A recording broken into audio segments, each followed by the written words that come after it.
Sesungguhnya Allah Maha memberi maaf dan Maha kuasa. Idzan kesimpulan pada ayat pertama 148 dan 149 menyikapi tentang orang yang zalim, kita ada beberapa pilihan. Yang pertama, boleh kita tuntut kepada orang yang zalim tadi. Yang kedua, kita mendapat ruang untuk mendoakan kepada orang yang zalim tadi.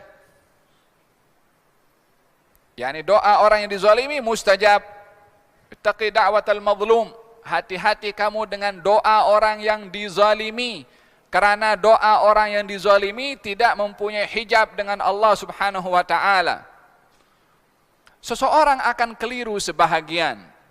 Mendengar hadis ini, ittaqi da'watal mazlum, hati-hati kamu kepada doa orang yang dizalimi, seakan-akan ianya memberi ruang kepada orang yang dizalimi untuk mendoakan orang yang zalim.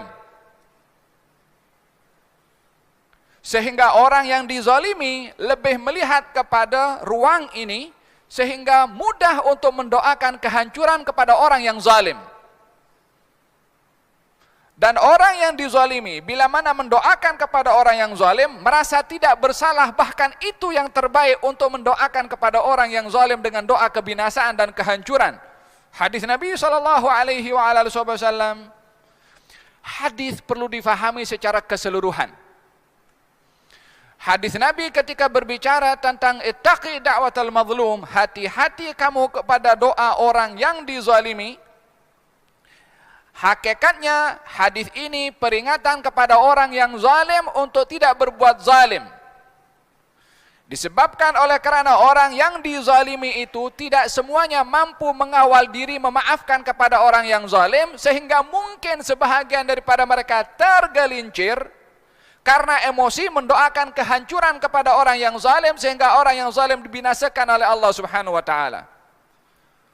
Tetapi hanya orang-orang yang terpanggil dengan emosinya, kalah dengan emosinya, dalam keadaan dirinya dizalimi, maka dia mendoakan kehancuran kepada orang yang zalim. Tetapi bukan satu-satunya sikap kepada orang yang dizalimi untuk mendoakan kehancuran kepada orang yang zalim. Bukan satu-satunya sikap, bukan satu-satunya balasan, membalas kepada orang yang zalim dengan doa kehancuran dengan dalil wattaqi da'watal mazlum, hati-hati dengan doa orang yang dizalimi. Kalau sikap kepada orang yang zalim itu dengan doa kehancuran, buat apa ada sifat maaf? Buat apa ada hadis Nabi SAW, unsur akhaka zaliman aw madluman, tolonglah saudara kamu yang zalim atau yang dizalimi. Nabi menyebutkan unsur tolong. Sifat menolong itu daripada sifat rahmat, daripada sifat kasihan, daripada sifat kasih sayang kepada orang yang nak ditolong. Macam mana kita nak mengasihi menyayangi kepada orang yang zalim? Kepada kita pun tak pula zalimnya. Nabi suruh tolong orang yang zalim, yakni bawalah nilai rahmat kepada orang yang zalim. Macam mana kita nak membawa nilai rahmat kepada orang yang zalim? Tamna'uhu, kamu cegah dia daripada perbuatan zalimnya. Daripada dengan nasihatnya, dengan tegurannya, dengan peringatannya. Bukankah Nabi Musa alaihissalam berhadapan dengan Firaun yang sangat zalim daripada semua orang yang zalim, mengatakan dengan kata-kata yang baik? Idzan, berhadapan dengan orang yang zalim, kita boleh menuntut. Kita ada ruang untuk mendoakan, walaupun maksud daripada hadis itu hakikatnya adalah peringatan kepada orang yang zalim supaya tidak berbuat zalim, karena khawatir yang dizalimi tak mampu mengawal kezaliman orang yang zalim, sehingga mendoakan kehancuran dan kebinasaan kepada orang yang zalim tadi. Pada masa yang sama, hadis itu mengingatkan kepada kita, kepada orang yang dizalimi, untuk tidak mendahulukan doa kebinasaan kepada yang zalim, sementara ada sebab-sebab yang lebih mulia dan lebih baik menyikapi kepada orang yang zalim.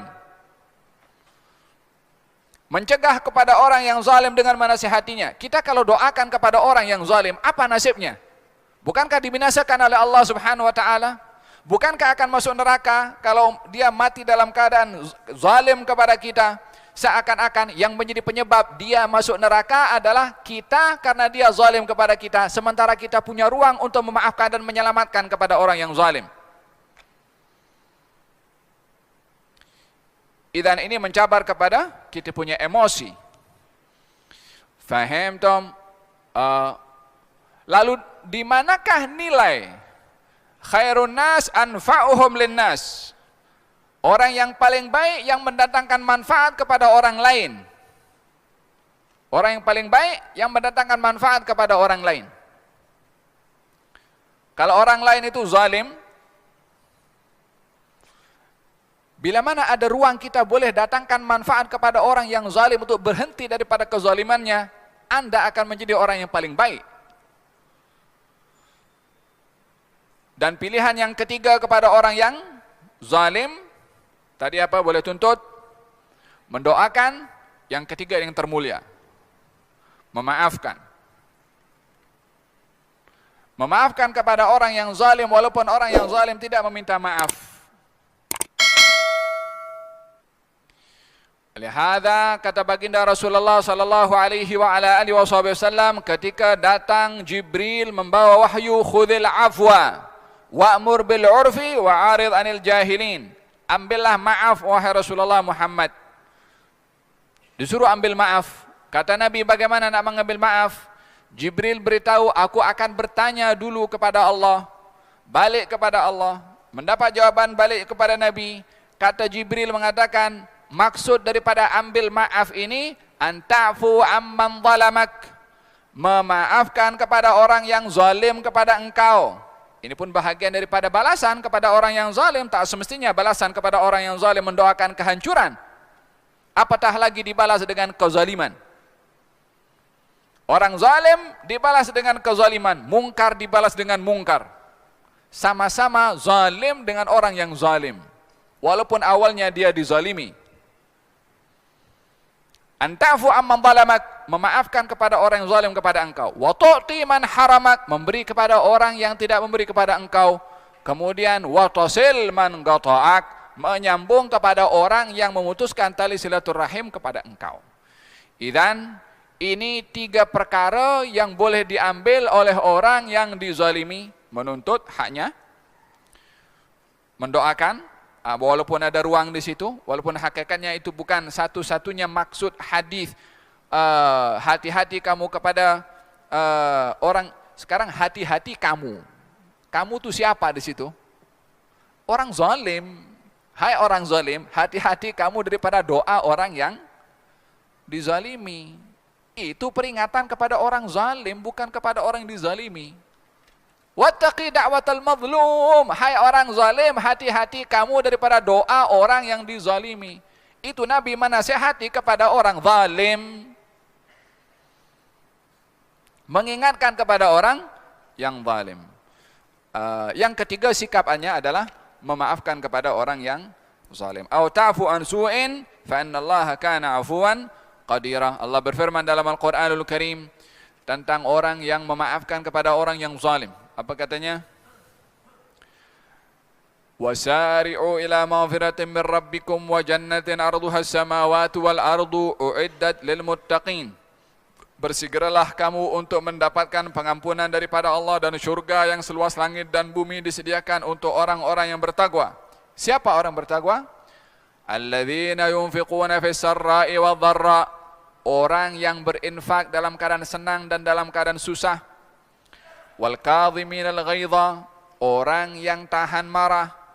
Wal afina 'anil nas, orang yang memaafkan kepada orang lain. Wal afina 'anil nas, memaafkan kepada orang lain, yakni tak kira siapa orang lain itu, muslim atau bukan muslim.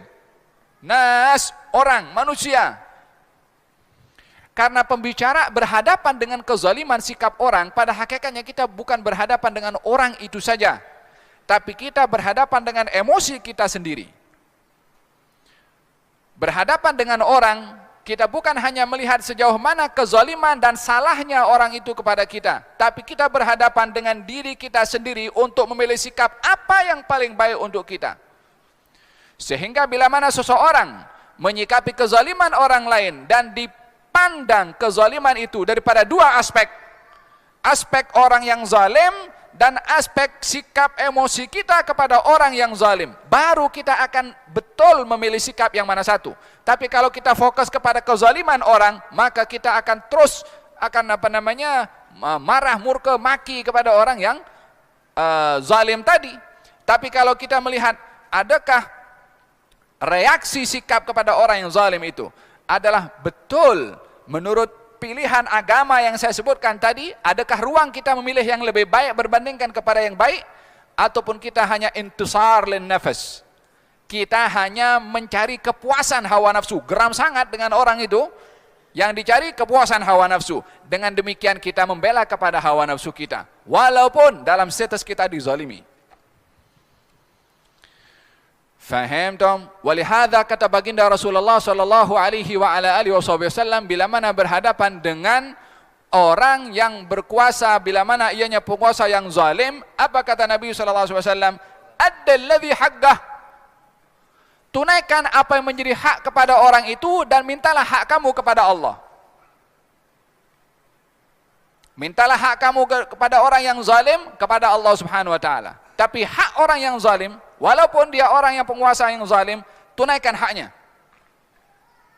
Tapi kita kalau tidak ditunaikan haknya olehnya, maka kita menuntut haknya kepada Allah Subhanahu wa taala.